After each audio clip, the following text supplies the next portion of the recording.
Good evening. How are y'all doing tonight? Great.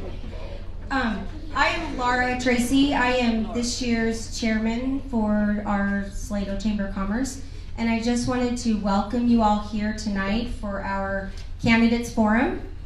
If you have any note cards still and you haven't turned in your questions, please make sure that you put them in the baskets in the back. Those will be collected and then sorted. And then also, Strawberry Patch was kind enough to offer coffee tonight. So if you haven't had a chance to get a drink before this all starts, you might want to do that as well. So I'm going to introduce Jim Rouge as our moderator for tonight, and he's going to kind of take over. So thank you all for being here.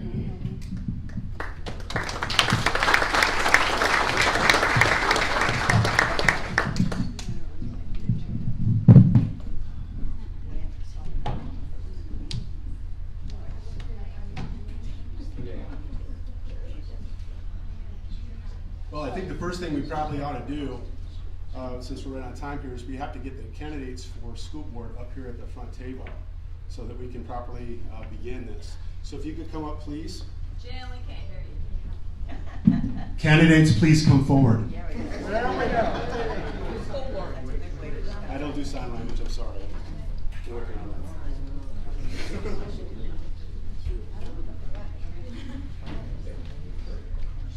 Okay, so we have first, I guess this doesn't matter the alignment of this, but we have Amy McLean first, we have Chuck Kelly, and then we have Brad Webb, which is the order that we have on the ballot. So you may, candidates, you may be able to take the mic off, okay, and walk around with it if you wish, but be careful with the line with it, okay, so you don't get entangled with it. Okay.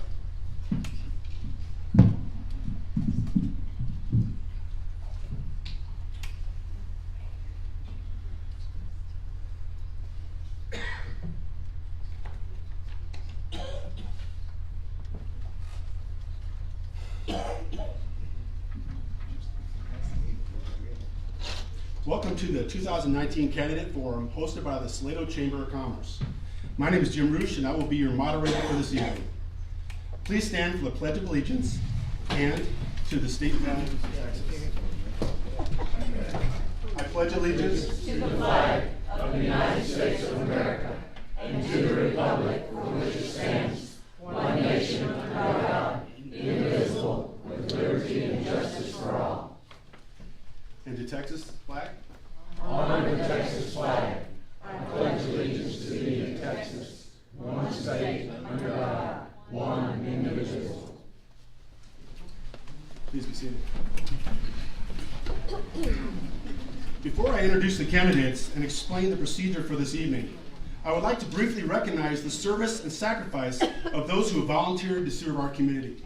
Ladies and gentlemen, please join me in a round of applause to those who are currently serving and those who have stepped up as candidates to serve our community.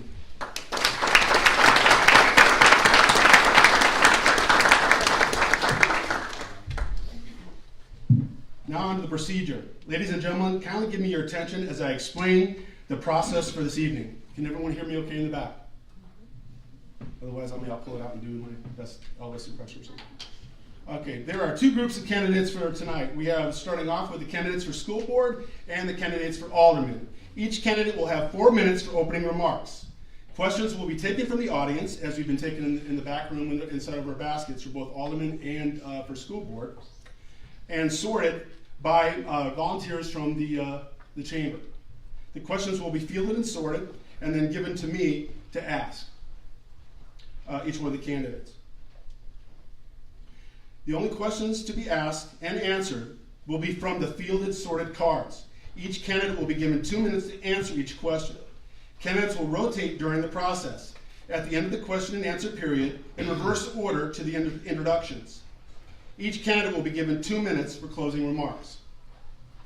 All candidates will be timed. A 1 minute sign will go up, followed by a 30-second sign and a yield sign. Finally, a stop sign with an audible signal to the candidate to stop. Please withhold clapping and cheering in the interest of preserving time. Now we will introduce the candidates for school board in accordance with their order as they appear on the ballot. Candidates, please identify yourself by raising your hand when I call your name. Amy McLean, Jeff Kelly, and Brand Webb. Each candidate will now be given 4 minutes for opening remarks. We will begin with Amy McLean. I don't know, I'll just try. I have no idea. Hello, I'm very excited that I get to go first. Just like a little bit nervous, so yay. My name is Amy McLean, and I'm running for the Salado Independent School District School Board. And my husband and I have lived here for 13 years. I have 3 children who all attend Salado ISD. Next year I'll have 1 on each campus, so yay. I have served in several capacities since my children have been in school. Last year I was the co-chair of the Long Range Planning Committee that put together the bond package that was successfully voted in last year. And I was also the co-chair of the bond committee, the PAC, the Political Action Committee, blah, blah, blah. Hold on. Okay. So last year I worked really hard to get the bond passed, and I do believe that our schools are very important to our community. Our count is growing, and our whole area is expanding a lot, and we really need some more room to educate these kids. I also have been involved in other aspects of the school in strategic planning and site-based planning and various other roles. I hope that you will vote for me for school board, and I have no idea how long I have spoken. I'm sorry. Okay, thank you. Jeff?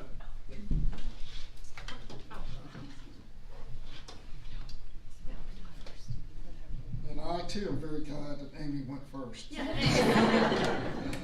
For those who don't know me, my name is Jeff Kelly. Some of you may not recognize me because I don't have a Salado Plumbing t-shirt, and I did comb my hair, so there's 2 things. I basically grew up in Salado. I went through Salado High School, elementary, high school, all that. Been part of this community since 1972. Once I got out of high school, started a small business, a plumbing business, and basically been doing that for the last 30 years or so. Have been part of different organizations in Salado, the fire department, family relief, Salado United Methodist Church. I always feel like a small community like this is very important to give back and to keep our community moving forward in positive ways. I always feel like the members of the community really need to take part and give back. And I appreciate people stepping up to the plate and running for offices like that. It says a lot for your character that you're willing to put yourself out there. My wife does teach up here. She does the band program and the cheerleading. And I do have 1 child still left in school. She's a junior, and she'll be a senior next year.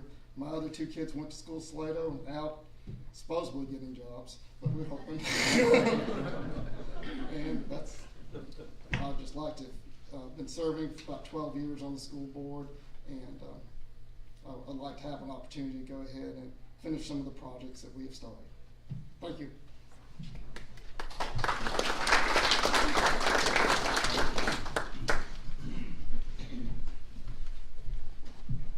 Good evening, I'm Brand Webb. I knew I wasn't going to do as good a job as Amy and Jeff, so I had to write my stuff down and even put it as big enough so I could read it. But I'm Brand Webb, and I'm running for the seat on the Salado School Board. As a parent with 2 daughters that attend Salado, I have a direct interest in helping guide the district now and into the future by making sure that all who share an interest in the district have a voice that is heard. For me, the first thing to ensure is a safe educational environment for all students and employees. Second is ensuring that our students are challenged academically, ensuring that the teachers' salaries are fair and competitive with other schools in the area, and finally, that we are prepared for the growth to our school district. I'm an employee of the Burlington Northern Santa Fe Railway as a senior special agent for Central Texas. I'm a graduate of Sullivan State University with a degree in criminal justice and a master's in range animal science. My wife, Donna, and I, along with our daughters, Presley and Kirby, have lived in Salado for 6 years and are members of the First Baptist Church. Thank you.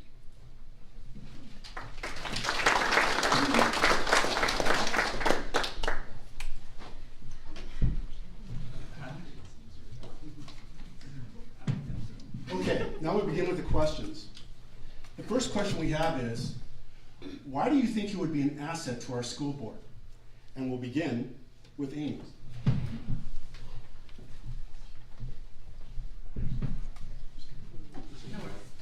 No, it's fine. Thank you. I believe I could be an asset to our school board simply because I have experienced various things with children in the school. I've been on these different committees, worked with the school board, with the teachers, with the students, and in the community. And I'm hoping to bring some of the things that maybe I know to the school board. And I'm also very willing to learn a lot because there's a lot I do not know. And I believe I could be an asset to just help in maybe making some decisions as we start to move forward, as we grow, and maybe grow in the right way.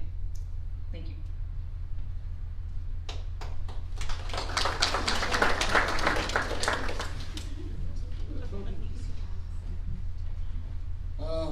I guess my assets would be experience.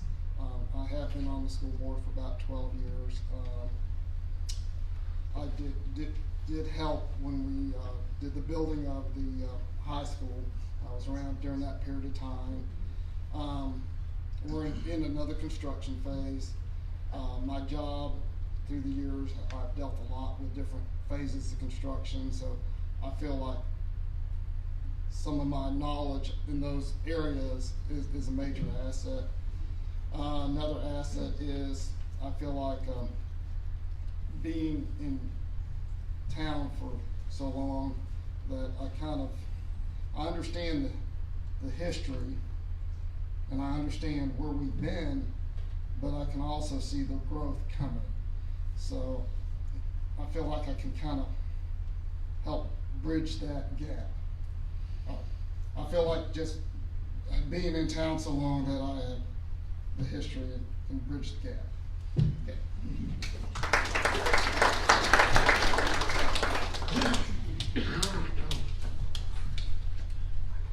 Well, hopefully I can bring a new perspective, a new set of eyes to the board that's, seen it from the outside for the last 6 years. And hopefully, bring my background as far as, law enforcement and safety into our school district and make sure that our, educators and our students and our children and our staff and all are, safe and have a safe environment to be educated. And like I said, I'm a quick learner and I don't have any school board experience, but I'm more than willing to step up and do it and do my best. Thank you.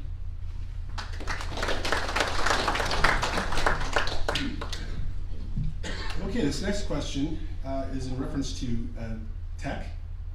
technology and the arts. And the question is, do you think our schools are ready for the future? And we'll begin with Jeff.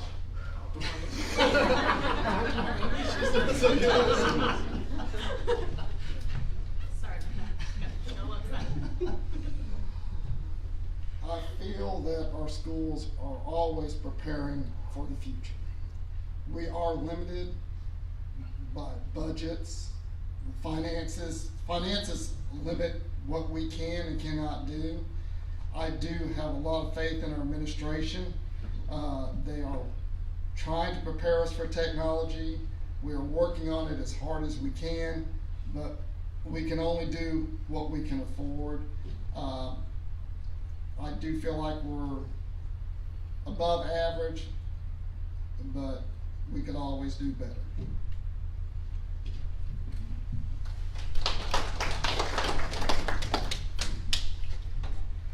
I'm sure that our school does the best that they can because technology moves so fast. But like I said, not being on the board and not knowing the insides of what is in place or going on, I really can't answer that any better than I'm sure they're absolutely doing the best that they can with what they have to work with. Thank you. I believe that our schools, in some areas, the technology is great, and like Jeff said, and in some areas it's lacking. Some of that's due to budgets, which we can all understand that.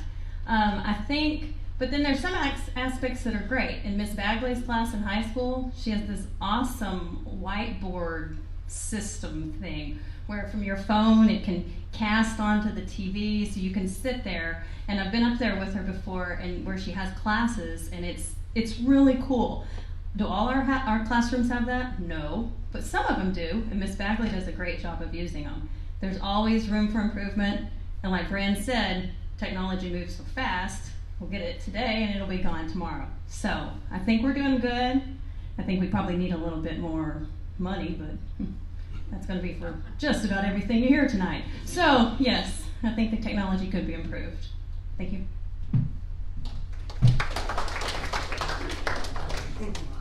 Okay, the next question is from an aspect of priorities, candidates. What do you think the greatest challenges are for the school board in the next 5 years? And we'll start with Brand. Well, I really feel the greatest challenge is going to be the growth, because we can just see the growth in the last couple of years. Many new subdivisions that are being constructed in our school district and all the new families moving in. So it's probably going to be trying to keep up with the growth of the school for all our students. Also in this day and age, I really think it's going to be the safety aspect of it, keeping our students and everyone safe while they're going to school.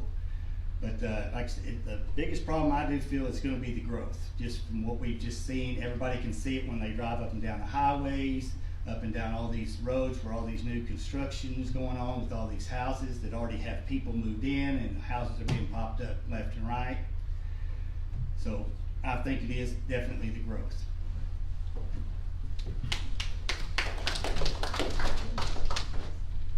I agree with Brand 100%. Is growth. Growth in our area. Our area is just expanding. We live in an area of Texas that's just going to keep on growing. And to keep the district moving and get bigger and bigger, it's going to be a real challenge. And it's going to be interesting to see what Salado and what Salado schools look like in 5 years. So the safety aspect does come into it. Like I said, I'll have kids at every campus, so that's huge for me. But I think to figure out how to manage the growth, manage the influx of new kids, make sure everybody is well educated, it's very important.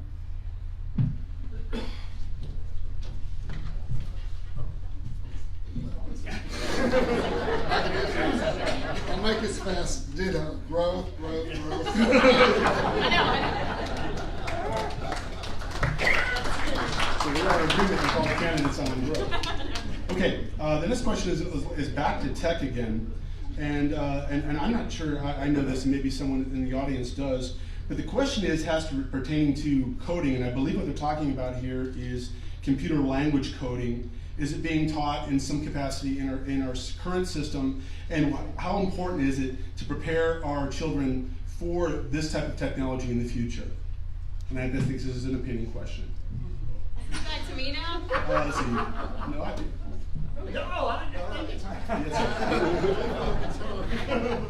Okay, this is where honesty comes in. I'm going to be real honest on this one, and I do not know if this is being taught in the high school. Is it being taught in the high school? Yes. Okay, yes, one of our high school teachers says it is, so that is the answer. Yes, it is being taught in high school, and now it's time for Jeff.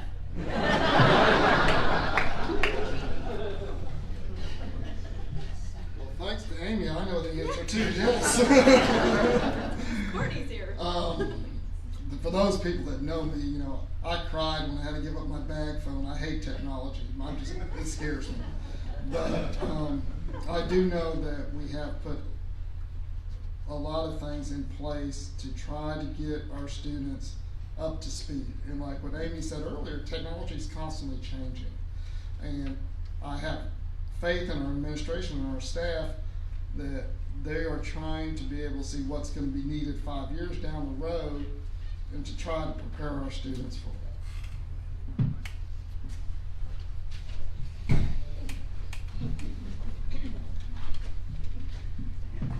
Yes, it's being offered. I wish they'd sit there and get those kids together and have them put on a class for me on how to use my iPhone. Because that's when I can't ever find anything or lose it or something. But yes, I mean, it's definitely important to keep, children up to snuff as much as they can as far as technology. They're all way past me at this time. Thank you.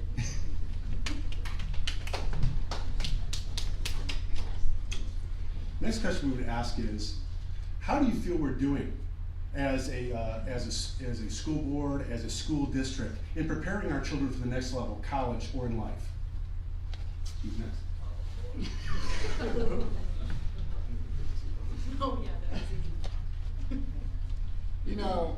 Of course, I've got a biased opinion on this because I think that we're doing a good job. I have been on the board for a long time, and I have vested interest in it. I really feel like that we have made positive steps to make our kids prepared for the future. I feel like we've took those steps. Are there room for improvement? Yes, there's always room for improvement. But I feel like we have a positive school. I think we have a positive school district. We're doing a lot of good things. And I think we're definitely trying to make sure our kids are prepared for the future.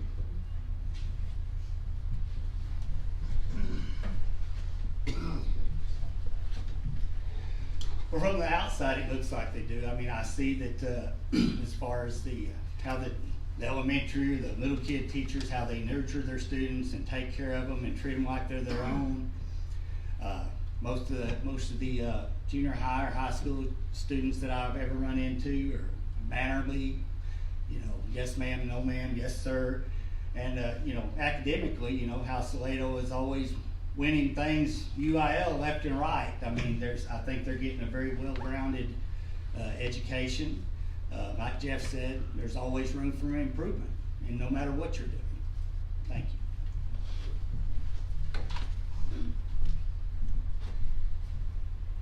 I believe our schools are doing a good job, a great job, we'll scratch that, let's say great, taking care of the kids that are going to university.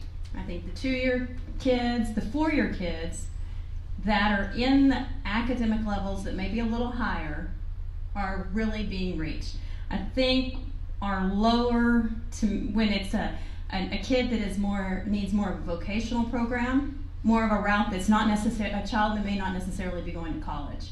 I think that is where we're kind of lacking in offerings. There's different things that we can do through with career and technology education, it's called CTE, vocational programs, and I wish our school could have more of these.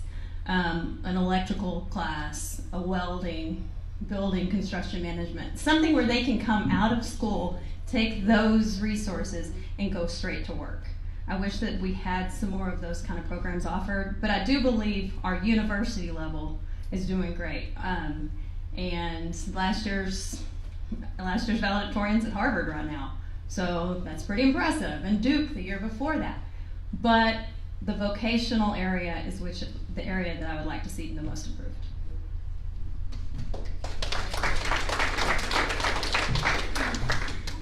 Okay, do we have any more questions in the back, inside the basket? Okay. With that in mind, we're going to go to each candidate will now deliver their closing remarks. We will begin with Brand, representing the reverse order.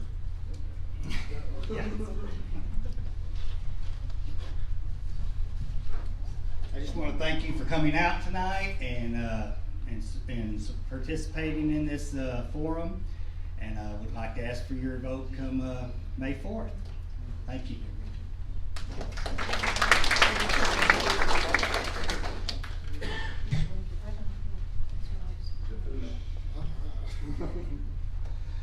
Thank y'all for coming out too. You have 3 good choices.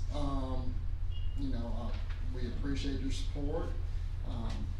Just please take an opportunity and vote. That's what I would ask. And whoever you decide to vote for, that's great. But take your opportunity, use your voice, and vote. Thank you.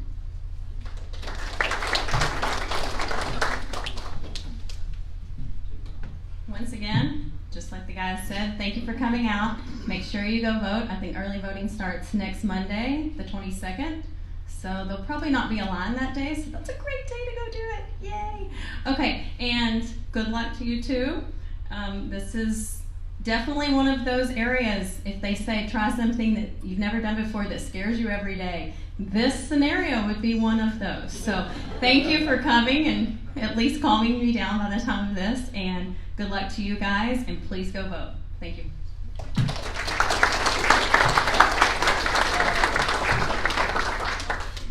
Thank you, candidates, and please give another round of applause.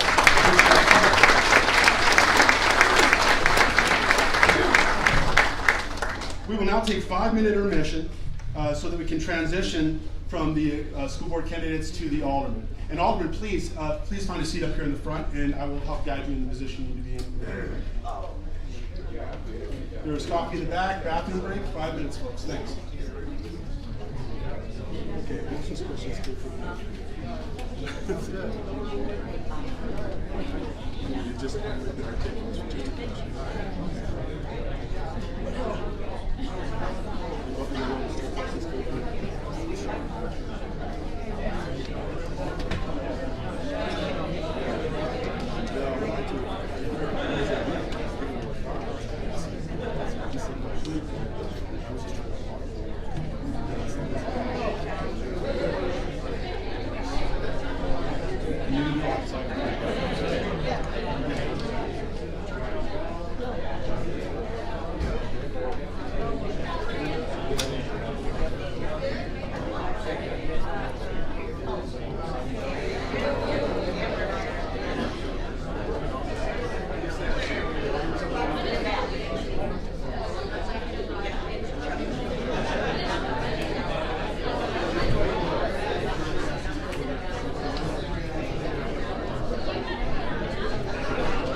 Ladies and gentlemen, please find your seats. We're about to begin in about 1 minute.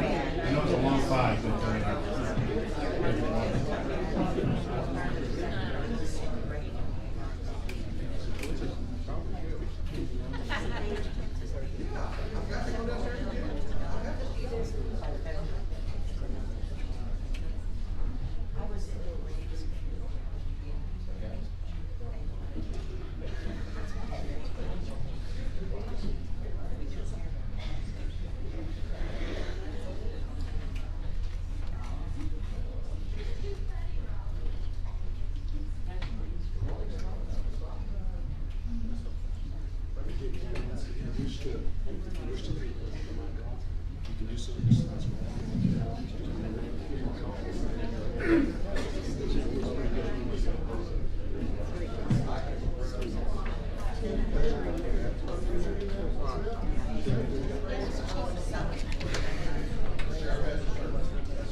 ladies and gentlemen,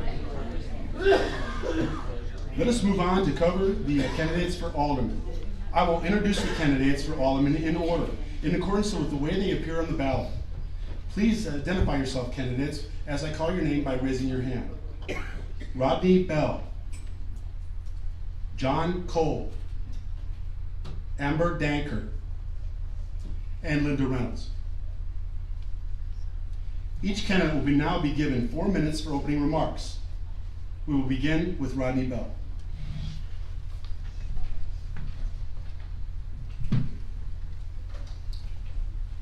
Good evening. Can you hear me? Yes, sir. My name is Rodney Bell, and my wife Bobette and I have lived in Salado since 2002. My wife serves as the librarian at the high school here in Salado. We have one daughter, Kendall, who is currently an elementary teacher in South Carolina, and we are expecting our first grandchild in August, so we're excited about that. We are members of First Baptist Church here in Salado. I am a graduate of Baylor University, where I've graduated with a BBA in Management and Information Systems, and I am a 2001 graduate of the Baylor Executive MBA program. I currently serve as the Senior Vice President for Technology at First National Bank Texas, which also is First Community Bank, First Convenience Bank, First Community Mortgage, and Fort Hood National Bank. I am over the PC support, computer operations, server, network, and ATM operations. I have served on the Salado ISD School Board from 2008 to 2018. I've also served as a city councilman in Bart, Texas from 1996 to 2000, I believe. I'm trying to count my days. Through 2000, where I also served as mayor pro tem. I believe my managerial, financial, technical, and leadership skills have prepared me for the challenges we have here in Salado today. And I would value your vote during this election. Thank you.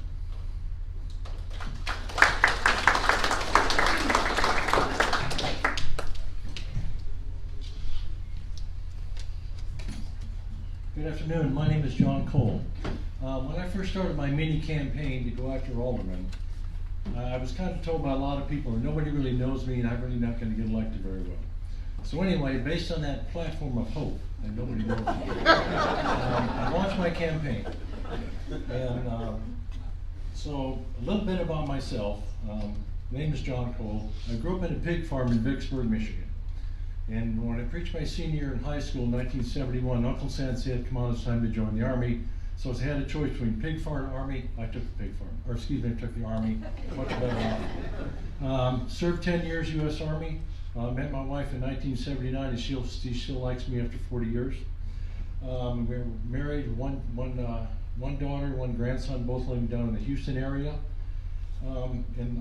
After I separated from the military, I kind of got wrapped up in a think tank organization where our forte was solve problems. And to solve a problem, you have to know what the problem is to begin with. So I'm going to bring that same methodology to City Council, or excuse me, Board of Aldermen if I get elected. If you drive around town, you don't see any signs from me. I'm not going to put up any signs.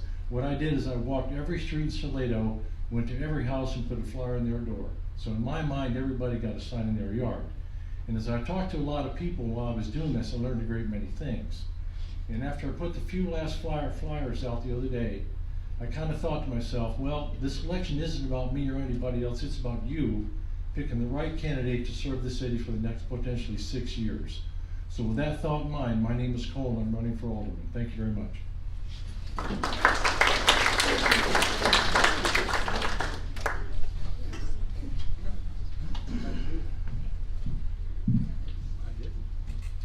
Good evening. Thank you so much for coming and spending the night with us here. Hopefully we won't take too long. My name is Dr. Amber Preston Dankert. I have several degrees from A&M, undergrad, master's, and PhD, all in ag ed. Also have a PhD from Texas Tech, so I have a couple of those. I'm a third generation Saladoan and a fifth generation here in Bell County, so I've been here a long time. My family's been here a long time. I serve on the Serena Fest board, and I also serve on the Oak Creek School Board, which Oak Creek Academy is a school in Killeen for children with special needs. I work at Fort Hood. I'm a supervisor of wildlife management and have been there for 13 years. Just because I work there and on the school board there does not mean I live there. Some of you might have seen that on my Facebook post. I still been in the same house for the last 13 years. So just like I made the conscious decision to move back to Salado after I finished my degrees, each of you came here for a reason. And every one of those reasons is different. Both people who've been here forever, like my family, and people who have just moved here all have great ideas. And you need people on the board that are going to be able to balance the new ideas with the old ideas and try to find that happy balance to maintain our town in a way that everybody wants to see it. We want to have a place that whenever my kids grow up and whenever your kids or grandkids grow up, they want to come home. But we do know that there's going to be some growth associated with that. So our requirement here is to make sure that we manage that growth appropriately to where, the growth fits Salado doesn't fit the growth. We need some more open space and green space. And we need to make sure that we regulate new businesses while letting the current businesses kind of maintain the status quo of what they're doing. They came here for a reason. They're impacting our bottom line. They're contributing to our community and our tax dollars. So we need to leave those guys kind of a little more alone. We need to make sure that we're developing the west side the way that we want to see it, and make sure that when we look to the future, we have a nice balance of tax money coming in that's not just from the residents. I'm not going to sit up here and tell you what I'm going to do, because I don't matter. It takes a board. And that board should be fueled by the bottom line and the opinions that come from you as a community. So that's what I want from you guys, is to tell us what we need to be doing up here. And that's what we follow. So I hope to get your vote on the next Board of Aldermen. Thank you.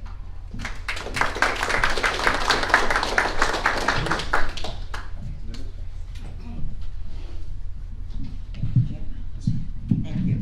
He knows I'm short. okay, I was a teacher. You will hear me in the back no matter what. That's part of the deal. I'm going to do my introduction as a little plug for the Village Voice. I've got an ad in the paper this week, and I wanted to read you a little bit about what our questions were. The first question asked was about economic development. What do we think? How is the village doing?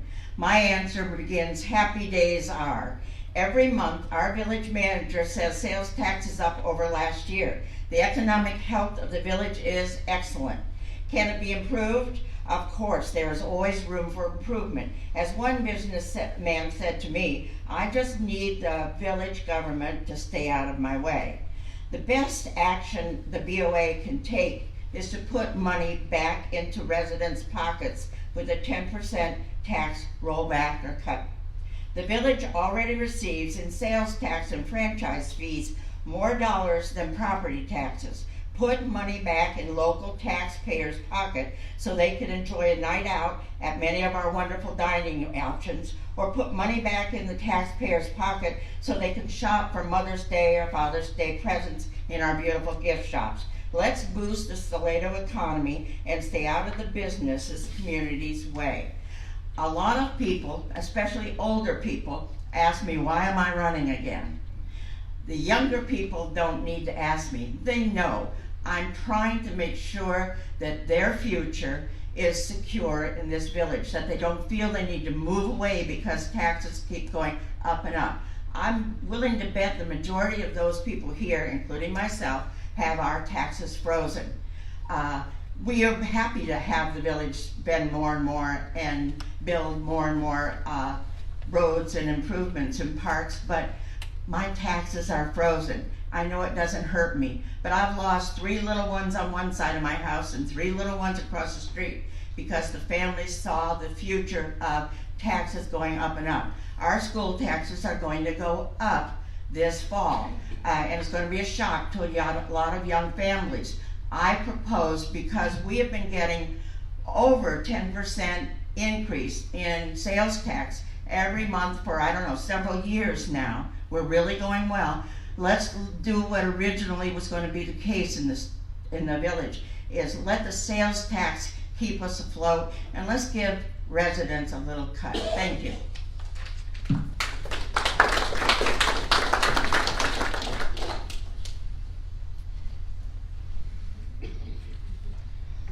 Candidates will now have 2 minutes to answer the questions that you have submitted. We will begin questions answer period with Rodney Bell. The first question is, how important is it for Salado's? How important is the Salado Comprehensive Plan? Do you have any ideas as to add to it or plans for changing it? Rodney?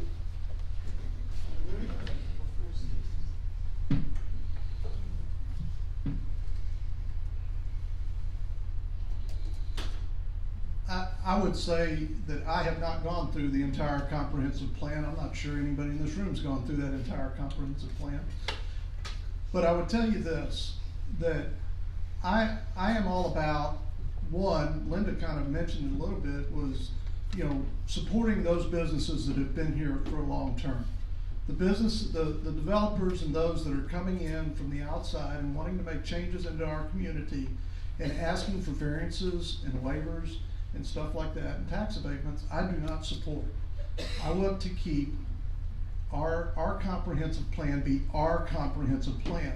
And each time one of them comes in, they should be willing to accept what we have laid out as a village, as a community, and agreed upon that that's what we want to maintain. And that's what I would support, is maintaining our comprehensive plan to our standards and not making changes to it each time somebody comes in and asks for a waiver or a tax abatement. Thank you.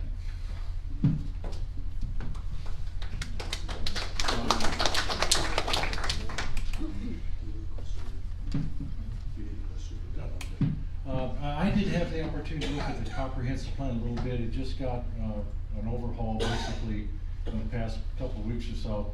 But I support what Rodney says. If we have a plan, we need to stick to our plan. Every time a new developer comes into Salado, they want to build their own type of this, own type of that. we've got a certain standard in Salado that we need to maintain. And then if the developer comes in Salado and wants to change it, then we don't need that guy here. We need to maintain the integrity of Salado, stick to our plan. If our plan doesn't work, get rid of it, come up with a new plan. So I'm fully in support of our plan. We need to make them stick to it, and we'll have a better community if we do. Thank you.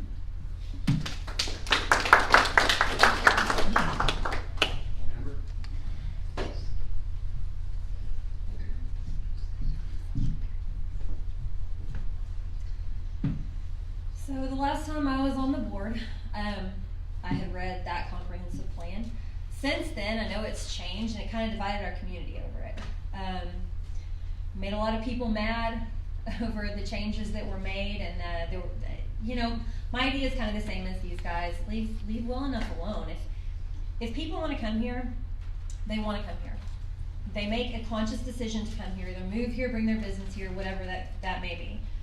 Am I going to say it's perfect? Absolutely not. Are there some variances that probably need to make potentially? But if we need to make changes, we need to make changes to the plan, not keep offering variance after variance after variance. Because at some point, when you keep making a lot of variances, you poke a lot of holes in a plan and it doesn't hold any weight, doesn't hold any water anymore. So we just need to make sure that if we are making a lot of changes, that we need to make those changes permanent. But overall, I think we've probably got a good plan, but we've got to quit dividing the community over some of these changes. So, thank you.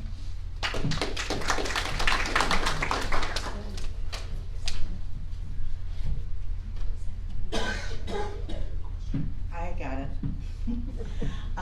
The comprehensive plan is extremely important. Almost nobody knows it or reads it. It's been hidden away for a long time until Don Ferguson put it online, although it left a lot of things out, including the map, so you could see where the zoning was. You can tell how important it is because it just got shoved through and changed all fall, and just last week a huge change was about the historic district. I suspect that's what dividing the community to some extent. A sudden change was made. I'm on the board of the Historical Society. A sudden change was made by Alderman Coachman at the last moment, and instead of asking developers to speak to the Historical Society to deal with building in the historical district, it got changed to kind of refer to us a little bit. That doesn't make people happy. It was done rapidly without much open, clear discussion in the whole community. Thank you.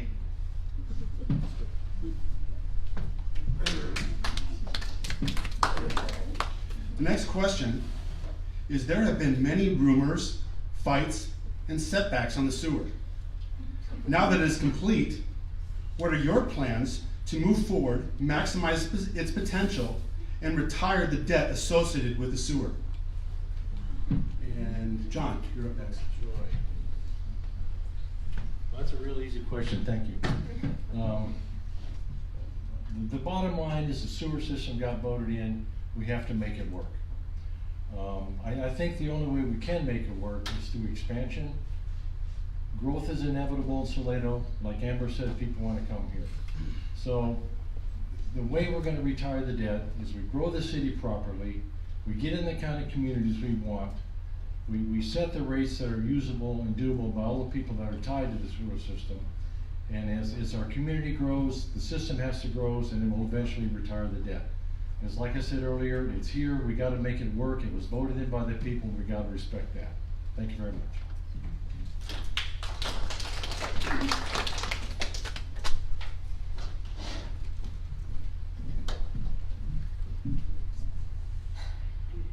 Completely agree with what you said. So the bottom line is we're going to have to retire the debt by bringing in new businesses that can afford that debt. We cannot continue to ask our residents to increase their taxes. We cannot ask some of the businesses that are here who are barely hanging on to increase their spending. We've got to bring some businesses in here that can afford this. Bring some bigger businesses in. Put them on the west side. Put them somewhere where they're not going to impact that quaint, sleepy little town down Main Street that we all love to see, but that can help us retire this a little quicker. A a lot of these areas are also going to have some rapid development. I mean, there's going to be urban development associated with that too, new houses. I know that there's been a lot of issue with lot size. We need to maintain that lot size that we've currently been seeing at that ½ acre. But at the same time, make sure that the people understand that they have the availability to use sewer, and that it will help those developments grow. So so that's what we've got to do. Thank you.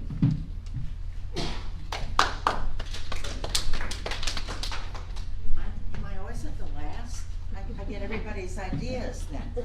That's great. Thank you, Amber. Thank you, John. Thank you all. About the sewer. We've got to retire the debt, no question. I remember when Steve Irwin asked, can we buy bonds? I think many of us in town would have bought bonds to help out with the sewer. You buy a bond, a municipal bond, you don't pay any interest on that. I just paid my taxes yesterday, so I've got money on my mind. Don Kraus and I talked about it. He said, we need to put pressure on the sanctuary. That's 300 acres in this town, in this village, that are supposed to be having buildings built on it that will contribute to the sewer. Our sewer isn't turned on yet, I don't think. I think they emptied the sewer at the Stagecoach that Wednesday or Thursday last week, but we don't have enough sewage yet to run the gall darn thing. So where are we gonna get more sewage? Everybody use the bathroom tonight, that'll help. And the other thing is, Amber's right, we need commercial on the west side. We're doing great with sales tax. We're up 15, 16%. We're getting 30-some thousand. We're earning more in sales tax in a year than you all are paying in property tax. But guess what? Gerald's getting 139,000 last month. Why? They've got a McDonald's. They have a whatever all the other places are down there. Just a few big commercial projects, as Tim Brown told us we should focus on, not rooftops, but commercial properties, would bring in so much sales tax, we could get that bond cleaned up real fast, I hope. Thank you.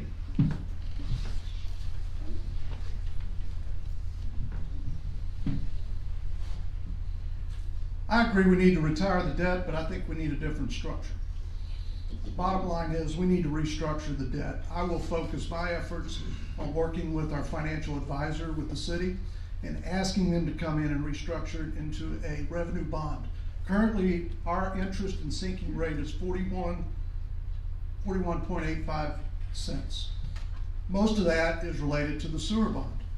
If we take that, most of that away, it eliminates the general obligation debt off of the people in Mill Creek. It takes away the secondary tax that's really being placed on the businesses on Main Street.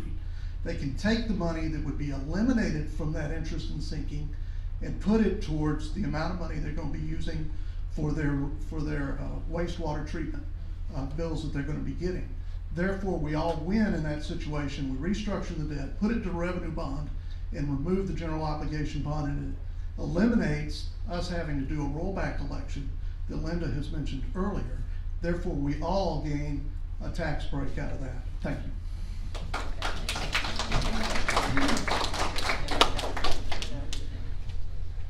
Okay, next question. What is your opinion on the exceptions allowed by the current Board of Aldermen regarding lots in green space for the subdivision off Royal? And we're going to begin with Amber.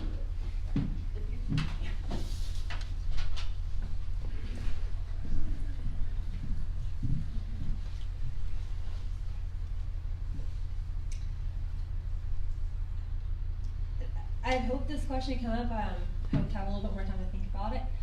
I kind of mentioned it before. I think that we need to maintain a certain lot size. I don't think that we should have anything in Salado less than a ½ acre.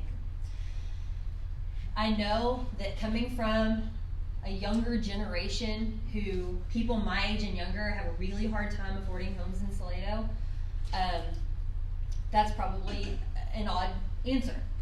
A lot of my peers think, you know, what's wrong with a ½ acre lot? You can build a smaller house and more people can afford to move here. Is that the people we want to attract? Probably not. That may not be the popular answer. That's my answer. I think that maintaining those larger lot size keeps a little bit of integrity to Salado, and it helps us maintain who we are as a community. And also, you know, the green space issue. I come up, you know, talking earlier. We have a lot of parks in Salado. We have some great parks. Being on Serena Fest board has taught me that we need better parks and more parks. We need some more area for green space for our kids to run and play. But if we give them half-acre lots, they got a backyard for that. Thank you.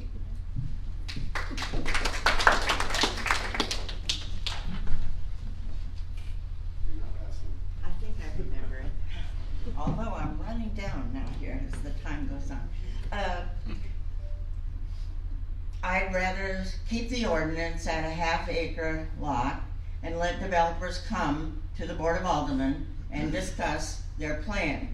I'd like to see them come with money and a concrete plan. We have 300 acres of sanctuary land that can be developed in who knows what way. We don't know what's going to happen there. There is no money put down. There's been no money put down. There's been no concrete plan. So we need to take developers one by one and discuss with them. Do I like the idea of a quarter-acre lot or smaller, people jumped up together? I don't think it's healthy. I don't think it's what Salado is. I think that sounds like Belton and Gerald and every place else, but I don't think of that as Salado. Now, there are older people who want smaller places. I know a lot of people who were just so excited about the sanctuary, they were going to buy one of those little condos. Well, we got a gentleman out on the north side. He's got 56 acres. He's not in the village. He's doing anything he wants. He's got his permits for sewer. He's got his permit for FEMA, and he's going to start building soon. And I'm at the top of the list if he builds any condos, because I'm done with mowing lawns and things like that. But I don't have a family anymore. You say we're going to have all these families coming. They want space. Kids need space. They need green space. The fact that the Board of Aldermen, the current one, passed that Royal Street concept plan with no place for 171 house kids to play is criminal, I think. Thank you.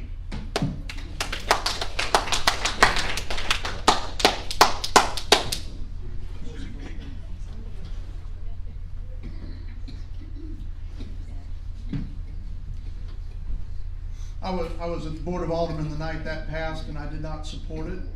I know Mr. Coggin voted against it, and I supported him in voting against it. I feel that the standards that we've set in place need to be the foundation of our future.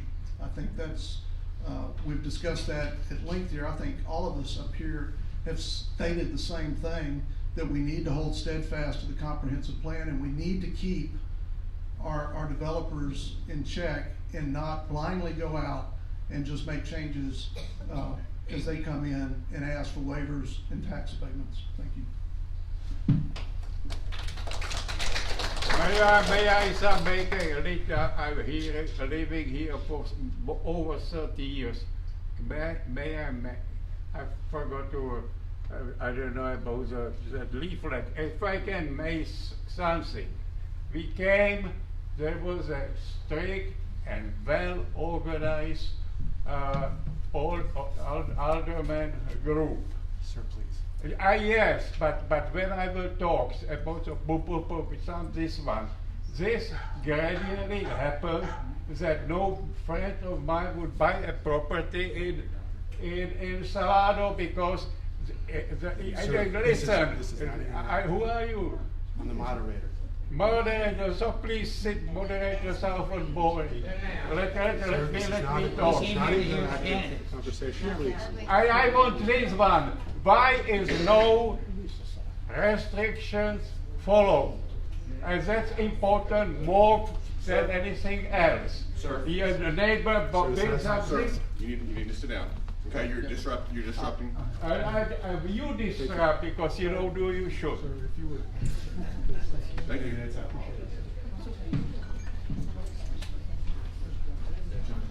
you need to see the question? The night that this issue came up at the Board of Aldermen, I was also there. I kind of had mixed reviews on the way this was developed. I think that we have in Salado, we have Patio homes in Salado now, down by the golf course, they're very nice. I've kind of seen the plan a little bit that this gentleman's gonna put out there off Royal Street. It doesn't look too bad. Granted, it doesn't go along with a comprehensive plan, but I think there's times you have to look at issues. This guy is gonna bring in patio homes at, I believe, a quarter acre, okay? He's gonna bring in revenue to the city. He's gonna connect to the sewer system. He's volunteered to come inside the city limits. I think the guy has done his due diligence. And I kind of support that development coming in. And that doesn't mean that I support every change in Salado, but I think we have to go on a case-by-case basis, be smart about the development in Salado. It's gonna be a very nice development. It's not gonna be some ghetto-looking place. So I just think we need to keep an open mind and sometimes maybe relook at what somebody wants to bring in. You might not follow the plan accordingly, but if it's a very nice plan and it supports what Salado's looking for and brings in revenue, we need to take a second look at things. Thank you.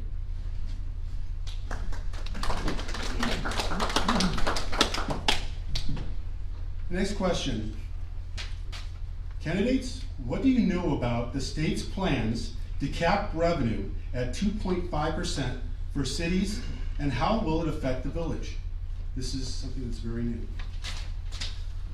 And we're going to begin, this one is for you, Nurse. I'll leave the question up here for you. I apologize, I was raised as a Baptist, but you probably all know the term when hell freezes over. I think that the idea of capping our revenue is probably not going to happen. I think we have to do it at the local level. We have to decide we need to give people a break in this village. The state is not going to do it for us. We know that the county, Mr. Whitson and the others at on the county level have a lot of work to do in this county, roads and whatnot. Apparently, when we used to not be a village, we were in the county, our roads were in pretty good shape. So we need to take care of things as best we can. The first thing we need to do is nurture the young families that have come to this village and make sure we're not demanding too much of them and giving them very little in return. We don't have much parks, we don't have much in the way of entertainment. We need to help the young families. And we're going to be hit with a tax bill next year for the school. We all voted for that. We got to give them a little cut in the local tax just to help everybody out a bit. And I know we can do it because our sales tax is going up and up and up. Thank you.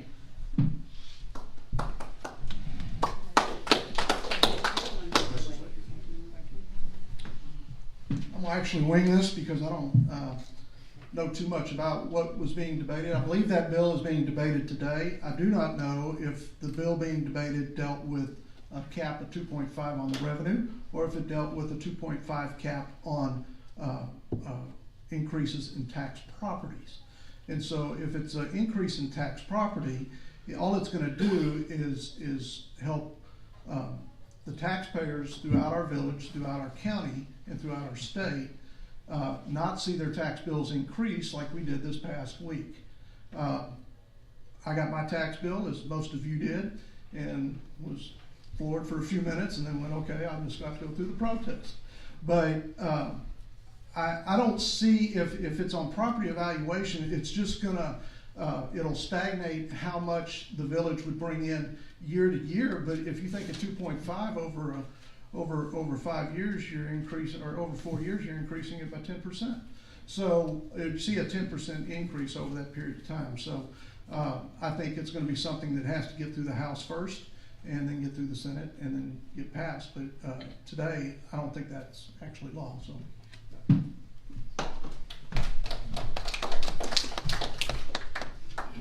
Questions right here. This is kind of a hard question for me to answer right now. I think the 2.5% cap, if it does pass, it'll be minimal help to the city. My concern about that is how do we maintain our infrastructure? We have to have a natural tax increase, I believe. If the 2.5% does come, as Rodney said, It will be a nice increase and not a painful increase. My concern is, are we going to be able to maintain the infrastructure when that does come? And without looking more into this, I really can't add more than that. Thank you.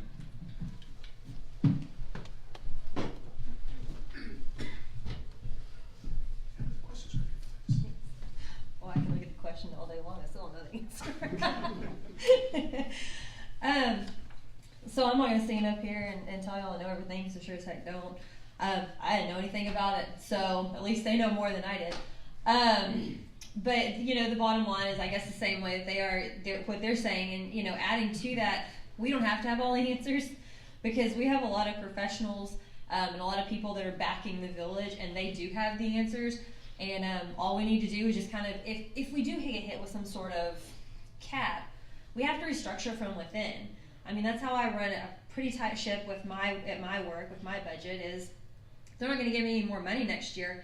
I got to make less money go further. And so it's kind of the same way with our current budget. You just got to kind of tighten up the purse strings a little bit and figure it out. So I think we'll be okay.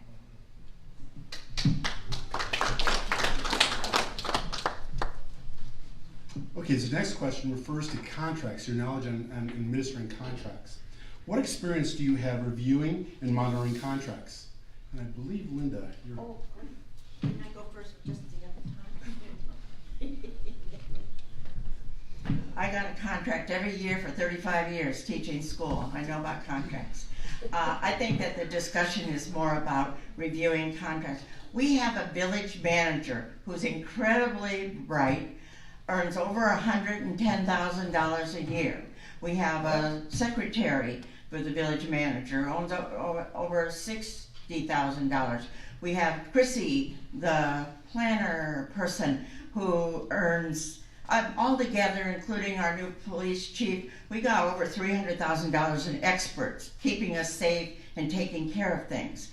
If the village manager and the lawyers tell me this looks like a good deal, I'll probably go along with it. Now, you'd think that's how everybody would have worked, but when our village manager, a young lady, and our lawyers said, no, don't sign that sanctuary contract, they did it anyway. I'm going to try to follow the experts if elected, and I am a reading teacher, former reading teacher. I can read and comprehend. I was the person who reminded you last year that we weren't going to get Royal Street repaired. It wasn't in the contract. So I will read. I can learn, and I can figure things out. Thank you.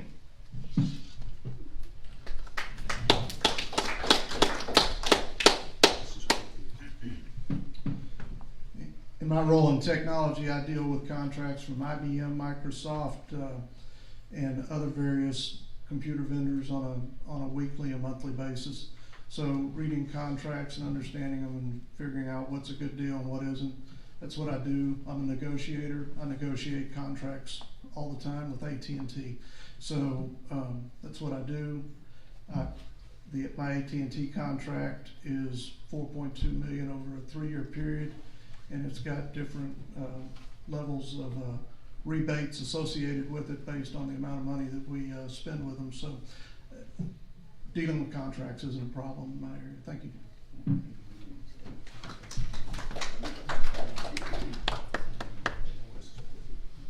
Well, I can spell contracts, but in my mind, I think it breaks down to some pretty basic questions. When you read through a contract, I think you're looking for specific things. In my mind, okay, when I read any kind of contract that I'm about to get into business with, I'm kind of looking for some basic answers. I'm looking for what's the rationale behind the contract? What is it all about? What does it really mean? I try to sort that out. And my job as a systems engineer, that was part of our forte. We had to figure out what was going on before we knew how to fix anything. Okay, so we figure out the rationale and what's the return on investment if we jump into this contract? What's it going to cost us up front? What do we get in return? Okay, what's the short and long-term effects? Everybody needs to know that as we go on through our daily life. What's the impact of the citizens? Does this contract benefit Salado and the citizens or not? And how does it support the newly revised comprehensive plan? Maybe it does, maybe it doesn't. Is it in the best interest of the city? And also, does the new contract provide an alternative to increased taxes? I think if you look at those 8 different points, if a contract does that, and if it spells that out clearly, yeah, then I understand contracts. If those questions aren't answers, I don't understand it. Thank you very much.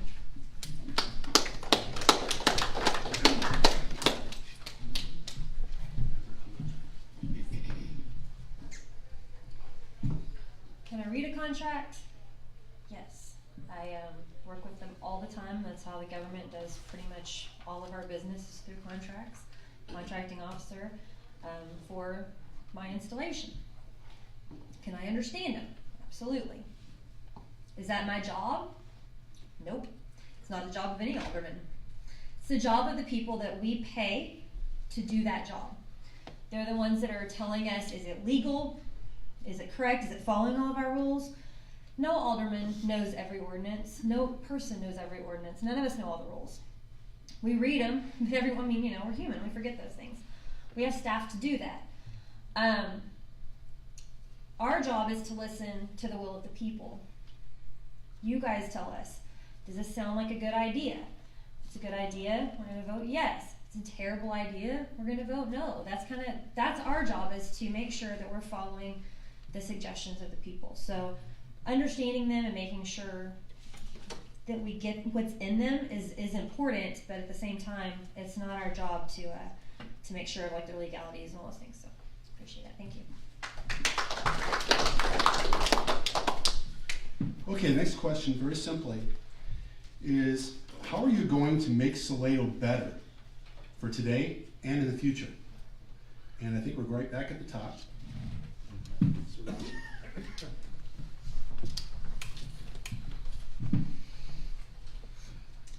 I think making Salado better is going to start with how, if elected as alderman, I treat those that I work with. I served on the school board for 10 years. It was a good 10 years. I enjoyed who I worked with. Did I agree with them every time? No. But I can tell you that Darrell Street and I disagreed on several different things. But each time Darrell Street and I could get up out of a meeting, walk over to each other, shake each other's hands, and be glad that we had the opportunity to debate an issue. I want to bring that to our Board of Aldermen. I want our Board of Aldermen to work together. I want us to act like a team of 8 that we did on the school board, and bring that same mentality to our Board of Aldermen, to where the Board of Aldermen and the city manager and the staff work together with the citizens and come up with good ideas and implement good ideas in a sound way.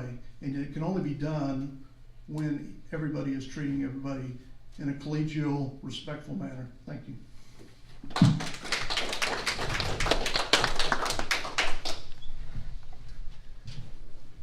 Yeah, I think Rodney mimics what we all want to do. I've attended several city council meetings, or excuse me, Board of Aldermen meetings. I got the word city council tangled up a lot. A lot of times there's a lot of good discussion, sometimes there's not. Sometimes the people leave the audience, or leave the meeting, they have no idea what happened. Sometimes they're fully aware of what happened. But as Rodney said, I agree, we all have to work together as a team. It's a group effort. It's just not one person, 2 people. We have to work together directly. And I think a good way to do that was to reach out to the people, have open forums with the people, get their comments, get their concerns, and react to those concerns the best we can. Listen to what you have to say. Bring your programs forward, attend the Board of Aldermen meetings, learn what's going on in this city. And I think you'd be more comfortable with the processes if we all learn to work together, talk back and forth. You talk, we listen, we talk, you listen. Everybody has a better day. But I think Rodney hit it right on the head. We all have to work together evenly, and all the Board of Aldermen have to learn to talk to one another and discuss problems openly. Thank you.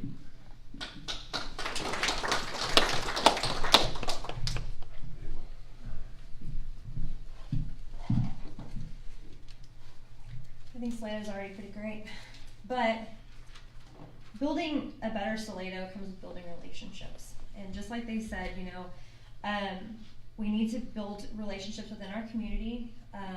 We need to include a bunch of people that are on the outskirts right now. There's a lot of people that are on the outs. We got to bring them back into the fold. We have to see how we can minimize the frustration out there and really get to the root problems that the village is facing, and face those problems together as a community. You see these natural disasters like this happening in Franklin, and all the people that have stood up and made a huge difference. Salado's had some of those natural disasters too, if you remember the floods, and we were a community, and we need to bring that back. We need to become a community again, and not one that's divided. We need to strum up a little more involvement from our youth to our seniors. We need everyone's opinion because, at the end of the day, everybody's opinion matters. And then we need to step back and let the community take the lead and tell us where we need to go. The board is only here for you guys. Appreciate it.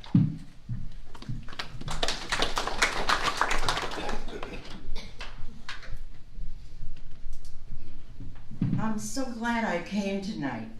I feel very good about the candidates we have, and I'll be fine, as you all know, no matter what happens. I like to participate in my civic duty. I take it seriously. It's called retirement, and I couldn't have done this as a young person with a child at home and a husband and all those activities. We have to support each other. The elderly have to support the young, and the young have to support the elderly. We have to work together.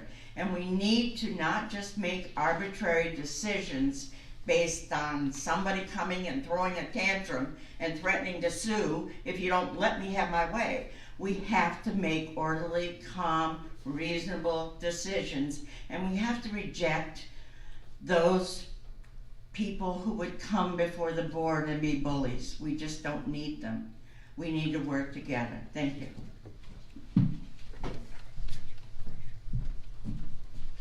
Ladies and gentlemen, as you may have noticed, we actually have quite a few questions for our alderman candidates. And I'm keeping a close eye on the time. I think we have time for about 2 more questions before we have to go into our closing in order to get everyone out of here by 8, and that is our timeline. Okay, so I just wanted to explain that to you. I'm sorry, sir, I can't take questions at this time. Okay, next question. Describe your role in development of the municipal budget. And I believe, John, I think we're in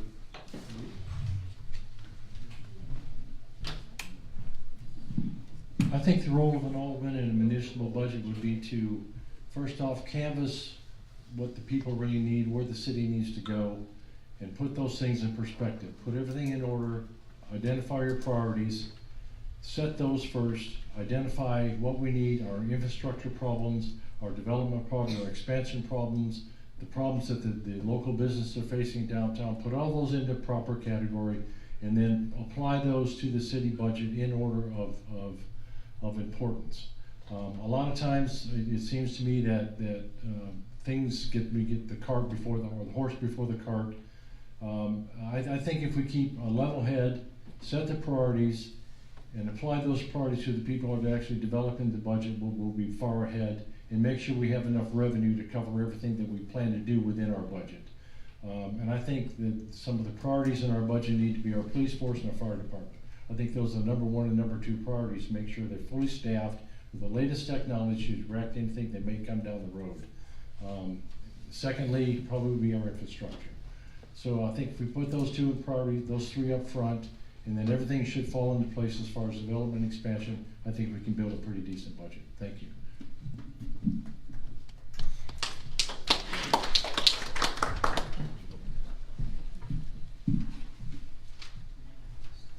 Now, I know I've told you all night that we kind of have a little bit more of a hands-off, but this is an area where the aldermen do have a lot of hands-on is our budget.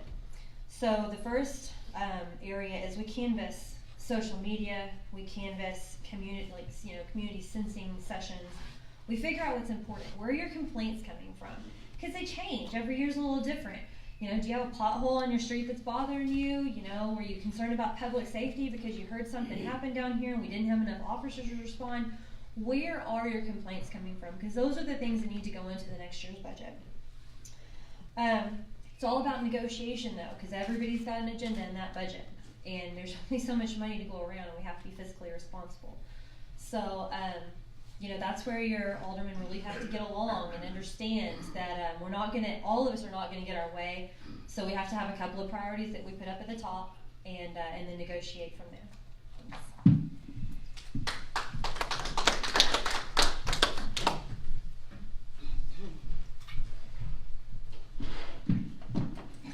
When my husband passed away, I had 2 house mortgages and a 12-year-old to get through college on a teacher's salary. So I know about budgeting. I know how to do without. I know how to cut back. I'm a good reader, and I'm happy to go line by line by line. I was very frustrated when I read the golf course record about what the golf course was worth. I read through that whole awful, nasty thing, and someplace on there in that paperwork that somebody from Dallas sent, it said our fire department is within 5 miles of the main street or the village offices.